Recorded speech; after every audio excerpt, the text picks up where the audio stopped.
Hi, Terri Gillespie here, and welcome to March's author highlight. And I am so excited because look who's next to me. It's Eileen Smith, award-winning and best-selling biblical history fiction novelist. And I am so excited she's here, but you can't talk to her yet. She's not going to say anything because I have a couple of things I have to say first. First of all, welcome. If you're new to this video, thank you for being here. And if you can like, comment, and share down below this video, then you will sure help out this video and help out Jill and her wonderful books. So, and also when you're on your way down, if you see that the subscribe button is still red, if you could click that and turn it white, and if a little dingy bell shows up, be sure and click that, and you won't miss any episodes of my author interviews or my book pre-reviews or my book reviews. And I appreciate that. Plus, you also get some really cool benefits. And Jill and I are going to be talking about that a little bit later. So now for the fun part. Here's Eileen Smith. Hi, Jill. Hi, Terri. Thanks for having me. Oh, it's my pleasure. And we haven't seen each other. I was trying to figure out, was it like the late 1990s that we... I remember. It's been a long time. It was a long time ago, but there was one of those conversations that just stuck with me because it was like we were so pound on the table, passionate. Why isn't there biblical fiction out there? So it was, and now it's happening. It's here. Yeah. So I thought I would share a little bio about Jill, and this by no means captures everything that this woman has done. Jill Eileen Smith is the best-selling, award-winning author of The Wives of King David, which was her first series, and I have here Michal, Abigail, and Bathsheba, and the beautiful, beautiful books. And that was the beginning. And then she did The Wives of the Patriarchs, Daughters of the Promised Land, The Heart of the King, The Star of Persia, which is Esther or Hadassah's story, and Miriam's Song, along with her newest book, which is The Prince and the Prodigal. And she's also written nonfiction books, which one is entitled When Life Doesn't Match Your Dreams, and She Walked Before Us is the second one. Her research has taken her from the Bible to Israel, and she particularly enjoys learning how women lived in Old Testament times. When she isn't writing, she loves to spend time with her family and friends, read stories that take her away, ride her bike to the park, snag date nights with her hubby, try out new restaurants, or play with her lovable, helpful cat, Tiger. And Tiger, how old is Tiger now? He's over 16 years old. He's a little rickety now, and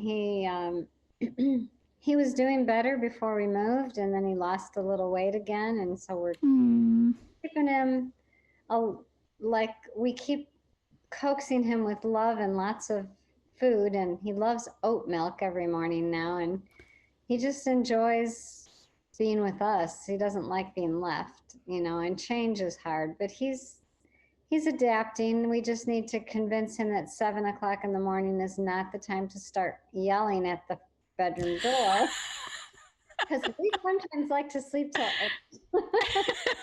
8. And now you live in Southeast Michigan. Yeah. So, Burr. Small town now. So, Yeah, I saw some pictures of your backyard. yeah, the snow's mostly melted. Okay. We've actually seen blue jays out there today, and it's really different here than it was where we lived for 34 years.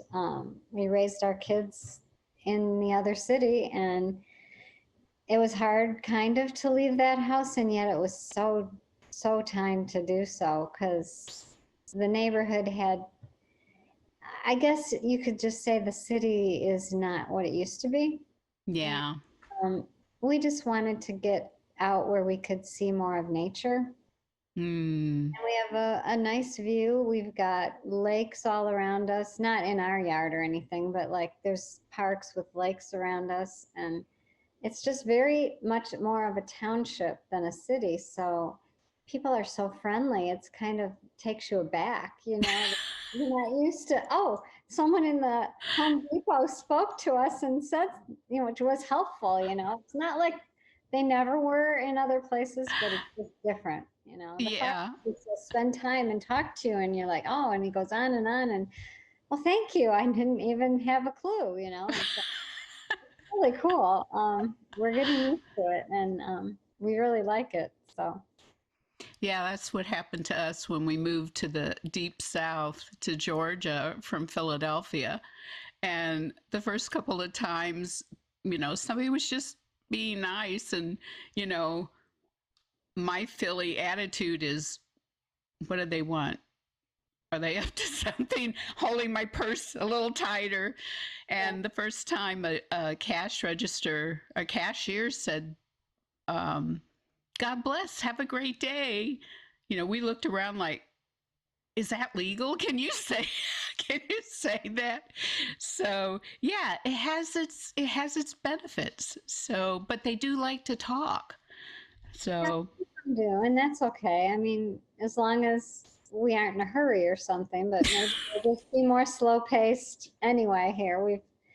We kind of gotten a little exhausted from all the moving, so it's been more of a burnout in the last yeah, few days. So we haven't pushed as hard. I have a deadline, so I have to work on that, but we don't have to keep unpacking. We can at least live here. So we're just trying to enjoy and figure out what I can fit where and get rid of stuff. And it'll be a challenge for a few years.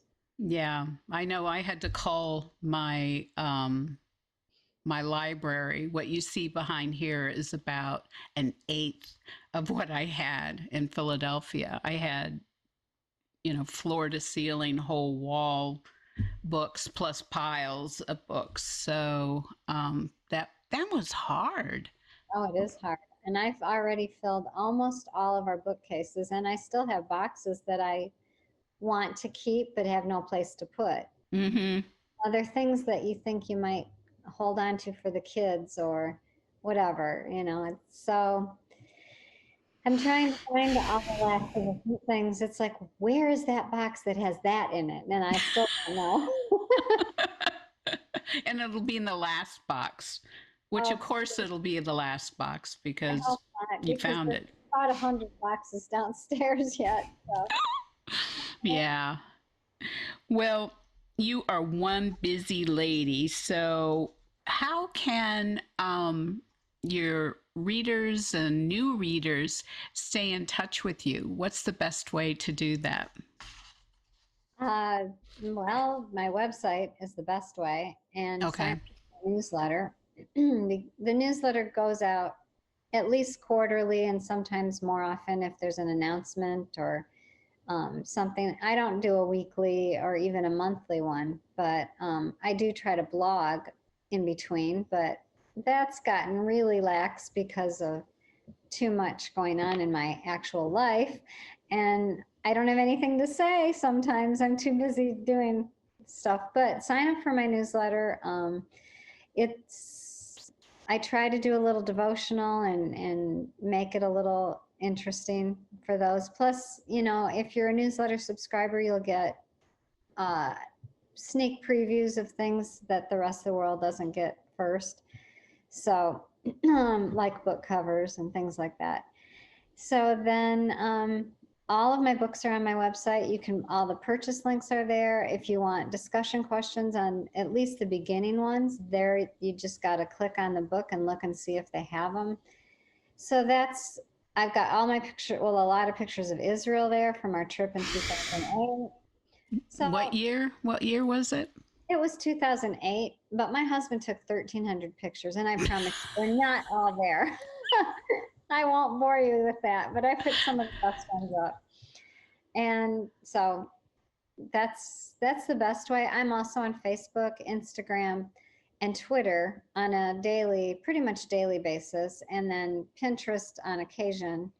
I was keeping Pinterest boards going, but again, life got in the way. I had a second grandbaby, and life really got in the way. So, Oh, congratulations. yeah, Yeah. they're too far away. So when I say life got in the way, it means we have to travel 3,000 miles to see them.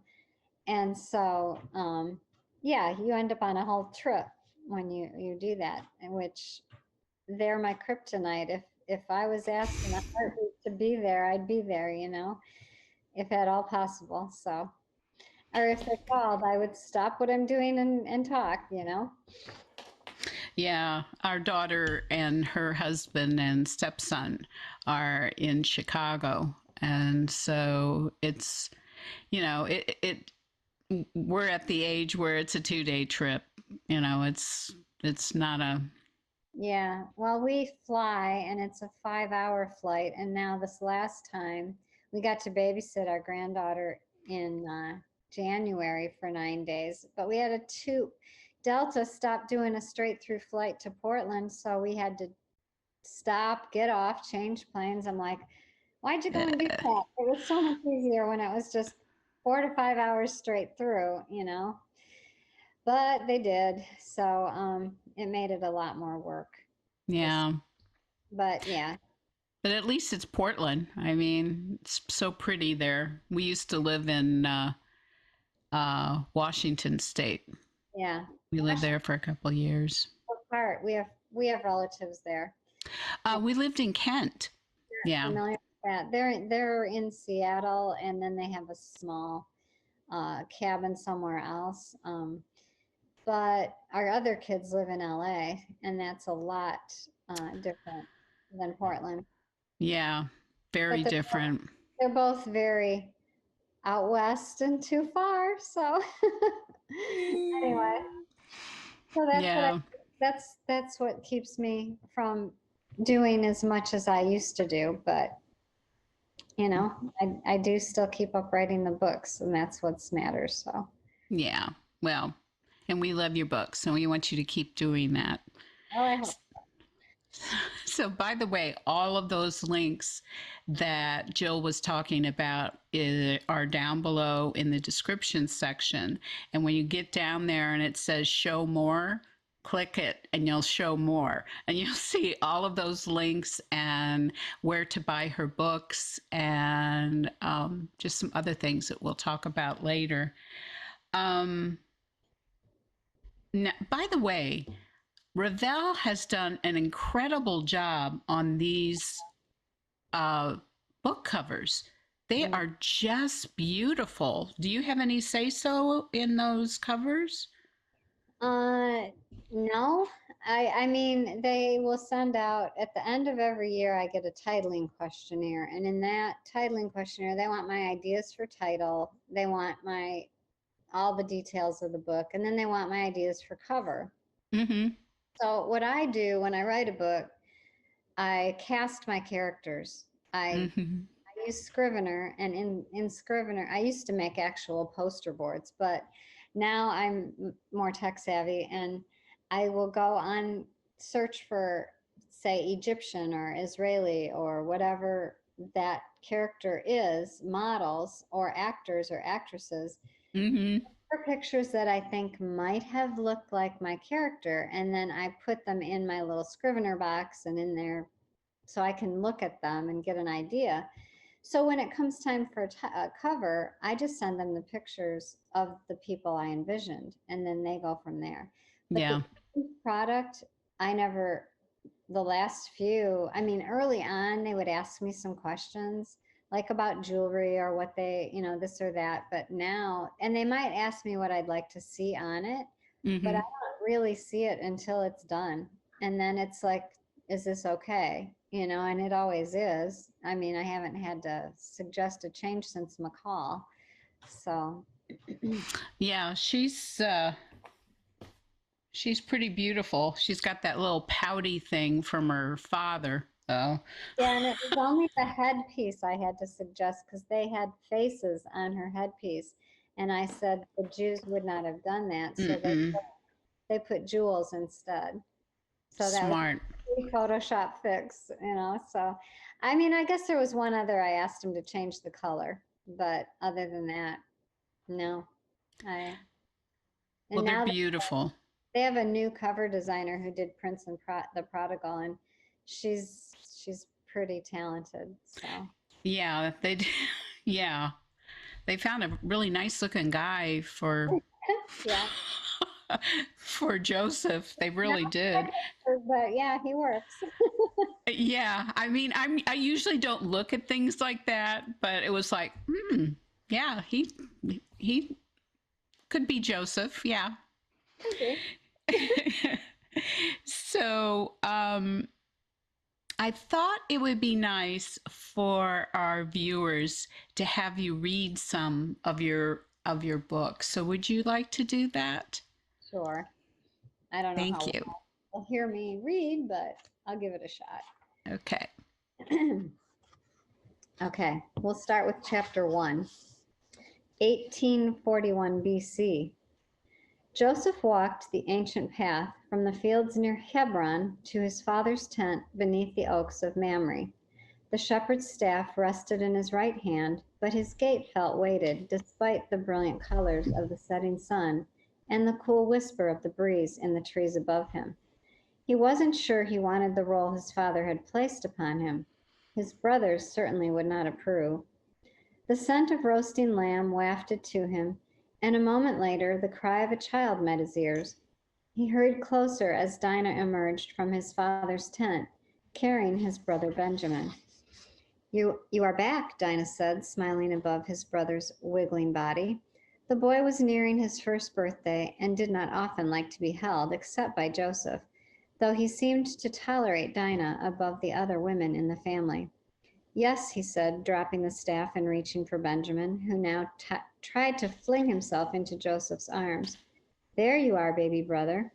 Joseph held him high above his head until Benjamin squealed with delight.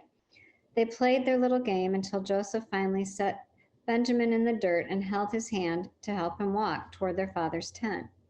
How did it go? Dinah asked before he could walk away. I know it has not been easy for you of late. Our half-brothers and my own brothers, for that matter, seem to consider you a pest more than the grown man you are. Joseph gave her an appreciative look. He lowered his voice and leaned closer while trying to keep Benjamin from tugging him away. It's nice to know that someone understands. I fear our father does not stop to consider that having me report to him on their behavior will not help their feelings toward me. He already favors me overmuch because I'm Rachel's son. Abba loves you, Joseph. He does not see clearly where you are concerned, or that he puts you in difficult situations. She touched his arm. Perhaps I can speak to him about this sometime. Joseph shook his head. No, don't worry yourself over it. If I have too much trouble, I will talk to father. Dinah lifted a brow, her expression dubious. Sometimes he listens to me better than to any of you. Keep that in mind if you need me. She turned, then tossed him a smile and walked off to her mother's tent. Joseph chuckled as he led Benjamin to greet their father. Jacob was sitting among the cushions just inside his large goat hair tent. The sides were up to let in the breeze, and Jacob smiled as he saw them coming. Greetings, Abba. Did you rest well? At over 100 years, Jacob often rested in the heat of the day. He no longer had the strength to shepherd the flocks as he once did. Rachel's death seemed to have aged him, despite the joy Benjamin brought to both of them. I did, my son. He motioned with a veined hand for Joseph to come closer and sit beside him. Joseph did as he was asked. Tell me, how did it go in the fields today? Have the sons of my concubines returned with you? Joseph glanced at Benjamin, who had picked up a wooden stick and was attempting to put it in his mouth. Joseph took the stick from him and offered him a small wooden toy he used to play with. He looked once more at his father. They are taking the flock to greener pastures and staying in one of the caves tonight. They did not wish to return to camp just yet. Jacob straightened and his brows knit in a frown. Was there good reason to travel away from the camp? Why not set out for greener pastures tomorrow? Did the sheep not find enough to eat throughout the day? The sheep found plenty of green pastures to eat and rest in today.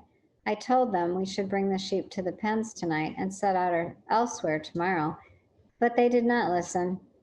Joseph did not enjoy bringing such a report to his father, but he withheld the things he suspected his half-brothers were really intending to do this night. Mm-hmm.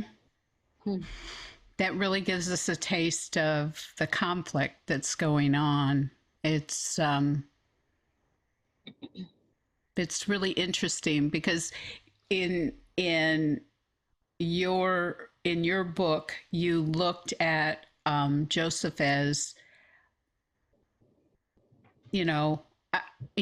dad, really, you're kind of making it hard for me to get along with my brothers. And where some people are of the opinion that Joseph was just spoiled and kind of a brat.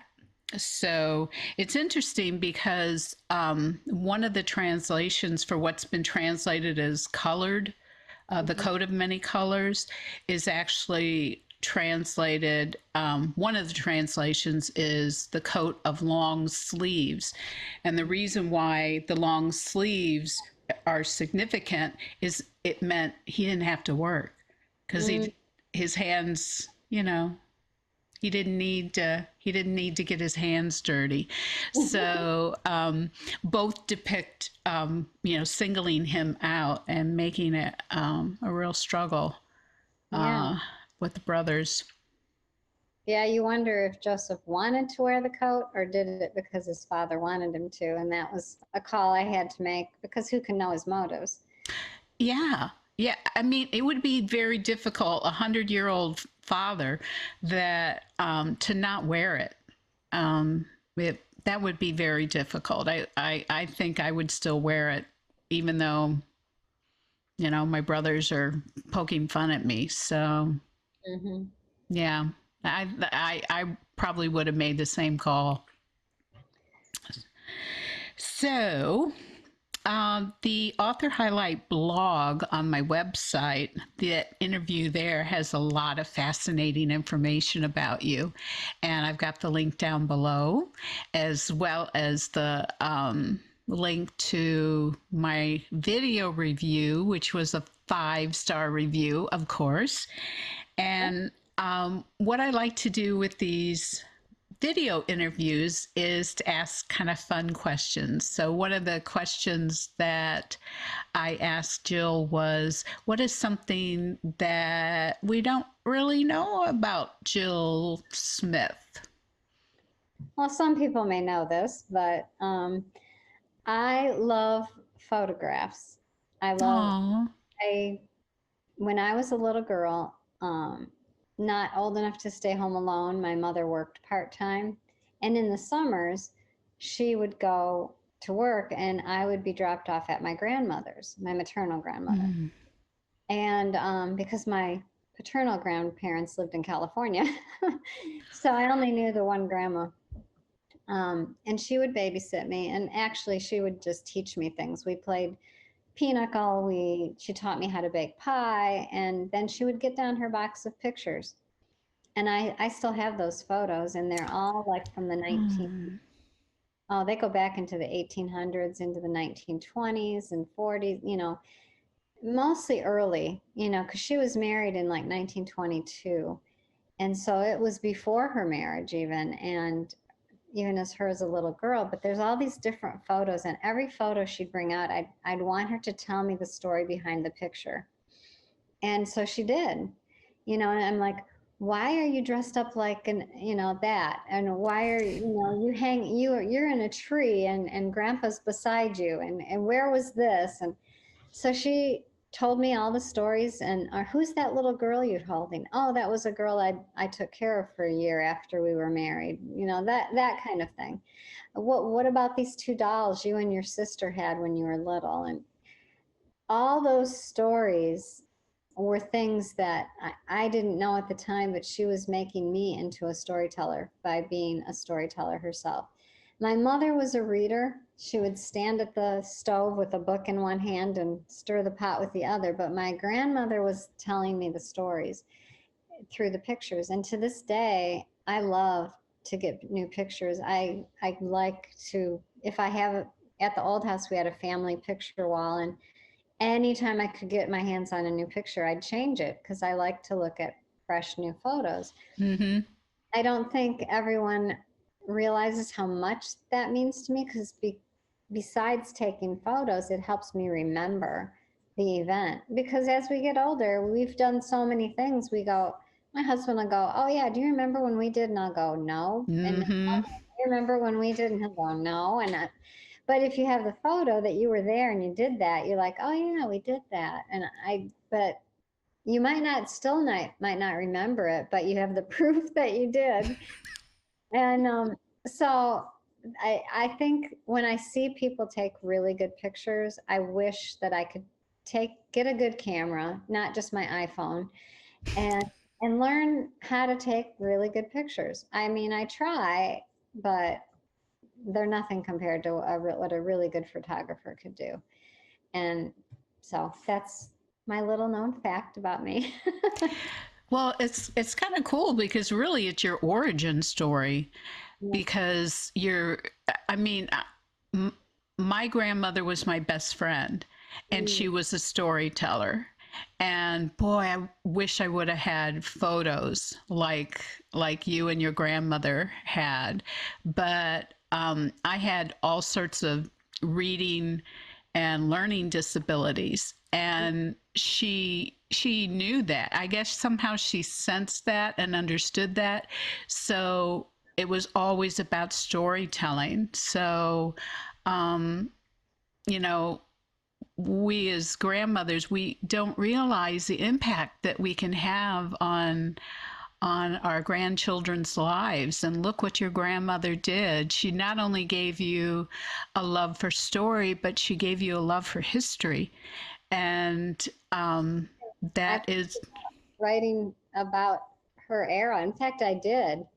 They're not in print, but stuck on my computer somewhere are books set in the time period in which she lived, the 1920s and 30s. Oh, so Ravel, we might Yeah, have a whole new series.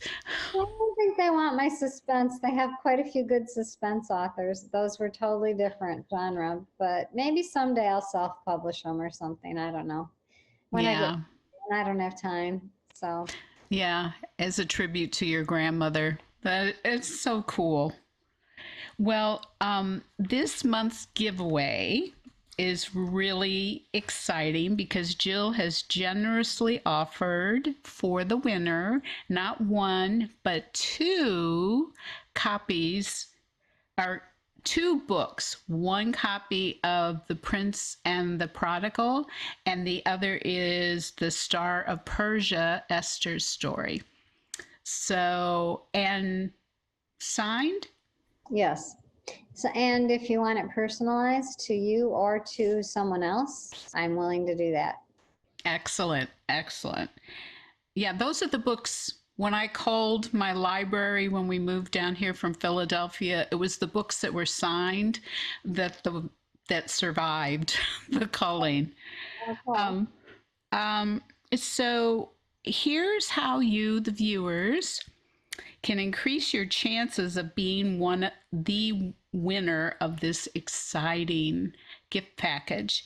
So, number one, like we've been talking about, is to like this video and comment down below in the comment section of this video. And that earns you one entry. And if you share this video with your family and friends through all the social media, or if you send the link to friends in an email, that earns another entry. And if you subscribe to that YouTube channel and if it's that little block is red, that means you haven't subscribed yet. But if you subscribe and hit the bell next to it, then you earn two entries. And if you head on over to the author highlight blog on my website and you comment there, then you also earn another entry.